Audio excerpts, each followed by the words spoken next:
Scotland में private island भी है, वो उसमें इंटरनेशनल योगा सेंटर बना रहे हैं। जहां जहां भाजपा की सरकारें रही वहां वहां कौड़ियों के मोल बाबा जी को जमीन मिली।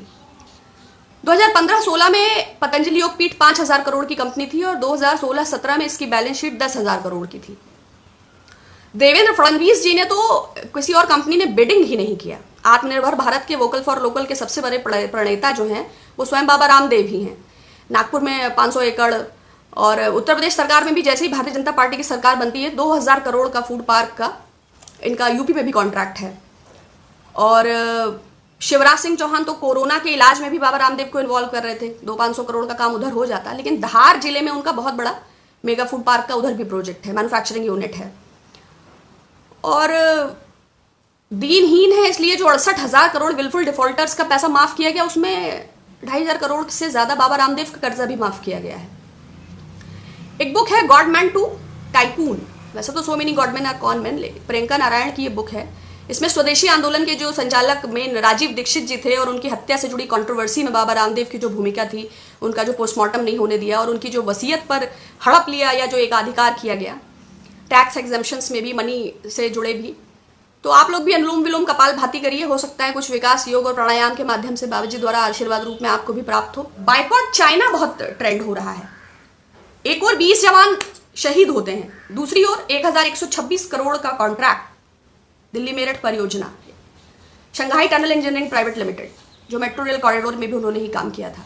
अभी भी जो कोल माइनिंग के लिए कंपनीज बिड कर रही हैं उसमें तमाम सारी कंपनीज चाइना के साथ पार्टनरशिप में हैं। अगर सरकार वाकई व्यापारिक और शत्रु संबंधों को लेकर गंभीर है तो कोई स्पष्ट गाइडलाइन क्यों नहीं जारी करती कि चाइना का एफडीआई नहीं आएगा, चाइना की कंपनियां भारत में व्यापार नहीं कर सकेंगी, चाइना जो 4 बिलियन हमारे स्टार्टअप्स में इन्वेस्टमेंट है, जो सोलर में 58% से ज़्यादा उसका इन्वेस्टमेंट है, जो ऑटो सेक्टर में 15 अरब डॉलर से ज़्यादा का चाइना का इन्वेस्टमेंट है, जो टेक्सटाइल, सीमेंट, स्टील, फार्मा, सारे सेक्टर्स पर जो व्यापारिक एकाधिकार है और उसका बढ़ावा भी 2.5 गुना हुआ है। ये मोदी जी के कार्यकाल में ही हुआ है, 14.9 से 39% हुआ है 2014। तो 119 देशों की जो हजारों करोड़ की यात्राएं माननीय प्रधानमंत्री जी ने भारत को जगत गुरु बनाने की दिशा में की थी। तो विदेश नीति के मोर्चे पर, सामरिक नीति के मोर्चे पर, व्यापारिक नीति के मोर्चे पर हम कितना आगे बढ़ के आए हैं। क्या स्थिति है स्टार्टअप इंडिया की, क्या स्थिति है? भाई गांधी जी ने स्वदेशी का नारा दिया तो खादी का विकल्प भी दिया, लेकिन अभी देश के सामने मोदी जी ने क्या विकल्प रखे हैं? मेड इन चाइना शेर, made in China Shri Vallabh bhai Patel ji की मूर्ति, and people are boycotting TikTok. TikTok पर माईजीओवी इंडिया का भी अकाउंट है, 1 मिलियन फॉलोअर्स हैं भारत सरकार के, और 20 जवानों की श्रद्धांजलि का वीडियो भी भारत सरकार के ऑफिशियल अकाउंट पर अपलोड किया गया है। अब जबकि प्रधानमंत्री जी ने बयान दे ही दिया है कि गलवान वैली में कुछ हुआ ही नहीं, तो you can carry on with Ola, Uber, UC browser. अंतरराष्ट्रीय स्तर पर जो एक परसेप्शन क्रिएट हो रहा था कि चीन की विस्तारवादी सोच के चलते भारत पर अतिक्रमण का प्रयास हो रहा है, एक कंट्रीज जो हो रहे थे लामबंद या हमारे साथ हो रहे थे, जो एक 70 वर्षों में एक भारत की एक स्वाभिमानी देश की, एक शांतिपूर्ण देश की जो छवि थी, माननीय प्रधानमंत्री जी के बयान से वो धूल धूसरित हो गई। जो कायराना एक छवि हमारी क्रिएट हुई और जो तमाम हमारे समर्थन में देश आ रहे थे वो सब पीछे हट गए। जाहिर बात है चीन इससे और अधिक आक्रामक हो गया। प्रधानमंत्री जी के बयान को उसने खुद को डिफेंड करने के लिए इस्तेमाल किया, चाहे वो चीनी दूतावास हो, चाहे वो चीनी एम्बेसडर हो, चाहे वो चाइनीज मीडिया हो। पहले भी ग्लोब टाइम्स हो या उनके और अधिकारी हो, बराबर ट्वीट्स कर रहे थे, हम ही पीछे हट रहे थे।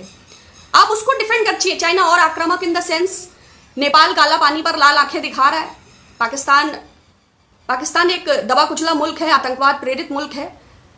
संघ ने मोदी जी की माचो पोस्चराइजेशन के लिए, एक ऐसी पोजीशनिंग के लिए, एक अच्छे बैट्समैन को एक अच्छे बॉलर की भी नीड होती, अपोनेंट के तौर पर पाकिस्तान को विकसित जरूर किया, लेकिन अगर पाकिस्तान न्यूक्लियर पावर भी है तो वो चाइना के दम पर ही। अब चाइना पाकिस्तान पर खुला हाथ रखेगा। बांग्लादेश और श्रीलंका के साथ वो बराबर व्यापारिक प्रलोभन दे रहा है। म्यांमार पहले से उसके बस में है। अब नेपाल, म्यांमार, बांग्लादेश, श्रीलंका और तमाम हमारी सीमाओं की तो है ही। सुब्रमण्यम स्वामी जी ने ट्वीट किया है, अमेरिकन मीडिया ने इसको काफी प्रेफरेंस दिया है, कि डोकलाम का 2017 का समझौता तोड़ चीनियों ने वहां कब्जा कर लिया है। भाजपा के सांसद हैं, भाजपा के एक और सांसद अरुणाचल ईस्ट से तपन गाव, उन्होंने कहा कि बराबर 12 किलोमीटर तक वो पेट्रोलिंग करने आते हैं, वो इंटरनेशनल बॉर्डर है, अरुणाचल सिक्किम बॉर्डर पर वो बराबर अपना हस्तक्षेप बढ़ा रहे हैं, सरकार गंभीरता से नहीं ले रही। तो जो विपक्ष में थे एक के बदले 10 सर ला रहे थे, जो विपक्ष में थे तो क्या कहा जा सकता है। और जो वर्तमान हालात हम देख रहे हैं, अगर स्मृति ईरानी जी कहीं हो तो उनसे अनुरोध है कि चूड़ियों के साथ साथ एक जोड़ी बिछिया भी प्रधानमंत्री जी को फॉरवर्ड कर दीजिए, क्योंकि देश का स्वाभिमान और गौरव झुक गया है और सेना और सैनिकों की शहादत का ये अपमान है। मीडिया पर क्या बोला जाए, दूरदर्शन गोबर गैस बनाने की विधि के अतिरिक्त कोई प्रोग्राम नहीं दिखाता।